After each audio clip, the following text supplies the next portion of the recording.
First, though, I think let's take a look at some of the news today, shall we? I've been really wanting to see what we got going on with this since I heard the news. There's been some... I don't know if I can show you this or not. I don't know if the stream is going to get like shut down if I do it. That's my bigger concern. So over on Twitter, I ended up just posting it to my Twitter page. If you go there, or you can just, I mean, it's been all over the place. But there's leaked gameplay of the omnidirectional movement for Black Ops 6. But there's also leaked gameplay. Here, I'll put this one.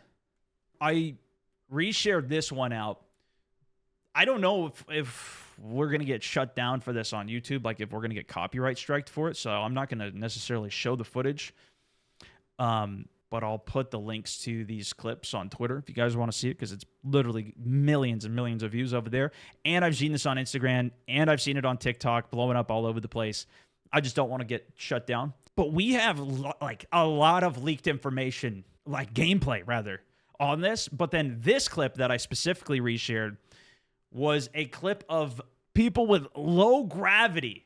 They already hacked Black Ops 6. And I don't understand how this is even possible. Like, I just don't understand how this stuff works in the first place. But it is just, it's a little nerve-wracking because we haven't even seen a beta for this. We haven't even seen the launch of this. We haven't even seen the gameplay reveal yet. I don't get it. I don't understand. I don't know.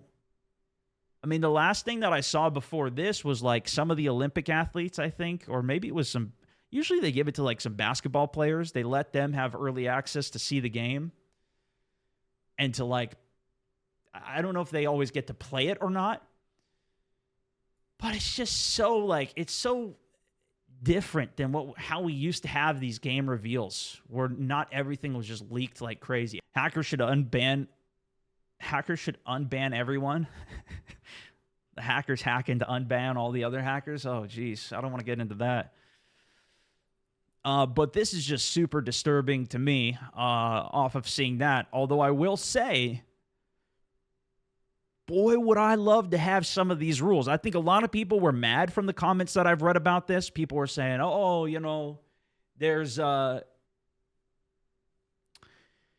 it's disappointing the direction Call of Duty's gone. It's too crazy, the movement, blah, blah, blah, blah, blah. And we'll see some of it, you know, as we get into it more, I guess, when we actually get to play it. I'm going out to COD next, so I will get to see all of this myself firsthand and actually see stuff. I got to say, like, low gravity on this looks insane.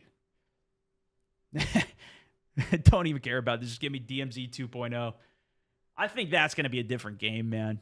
Right now, I'm finally getting stabilized, though, now that, like, things are running, which is good. I like having a good, big reveal of a game. I think a lot of this ruins it.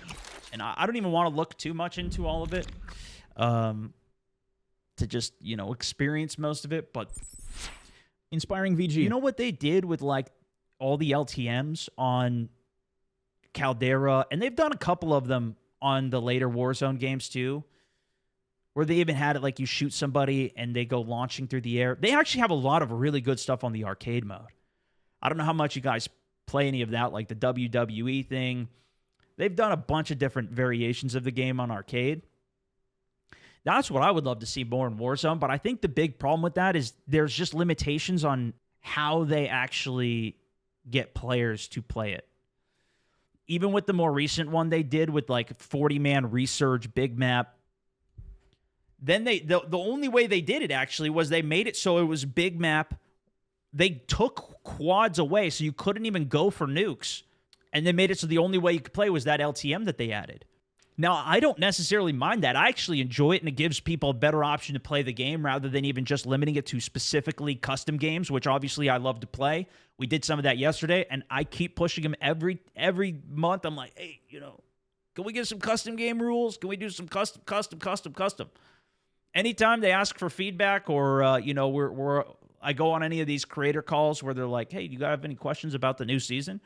Anything for custom games coming, you know? Now, I know realistically they're not going to listen to me, especially because it's just such a small community that would actually want a feature like that, and they're developing for a bigger thing. But I think we got to keep putting it out there and see what we can do. Maybe there is something eventually that's easy enough that we could get something for it.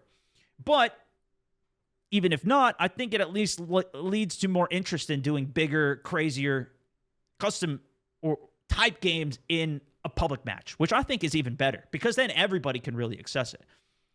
Then again, how many of you guys actually play it?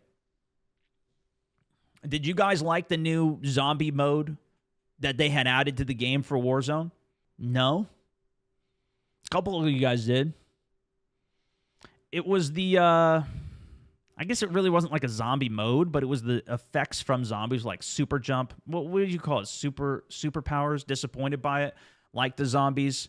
Love the new zombie mode. It was fun. Poor can't buy the game. It's a free game, you know. They do a lot of the multiplayer stuff. Yeah, except they didn't update it. It was like you could get a super bounce. You could put a bio shield down. There was a juggernaut. Mutations Resurgence. Yeah, on the big map. Mutations. That's what it was. It wasn't zombies. It was mutants. Whatever. I thought it was cool, man. I really liked it. I think it takes away from being able to have any of your stats count, any of your KD count. You can't get any nuke streak. The wins don't count towards your 30-game wins. That, to me, is like the worst part of it. And that's how it was when they first rolled out the Resurgence updates that they did to the game. Right? When they first had Resurgence, the other maps, I should say. They added Fortune's Keep. They only had, like, Rebirth was the only one you could actually get the Resurgence nuke in. But then they evened it out across all of them. And then I didn't mind playing anymore because even if I played on the other map, I was still working towards a nuke. Now, maybe that's also just a mega sweat mentality, but even if not, your 30 wins still count towards you getting your nuke, even if it's not a 5-game win streak. So I feel like there's still an interest in that from people that, like, they would want that in general, no? So anyways, that's the news for some of the leaks. I put it over on my Twitter if you want to see it. We're not necessarily going to spend too much time on here in the hopes of not getting taken off the internet. But I have seen a lot of these going viral over there. They don't seem... Some of them they are taking down. Because, see, look at this one. Leaked Black Ops 6 gameplay shows a mode called Kill Order. This one was copyright stricken. But then again, like, I don't know what they're choosing to take down and not take down. So that's why it's hard to even, like, want to cover it, especially in the sake of a stream. Some people think, like, oh, this is leaked on purpose to drive a lot of hype and attention. I don't think it is. I think it would be better for them to just have one big launch and deliver the information in the way that they would want to. And I don't know. I don't know. But it's definitely making the rounds and it's definitely going viral. So we'll see how it actually affects them.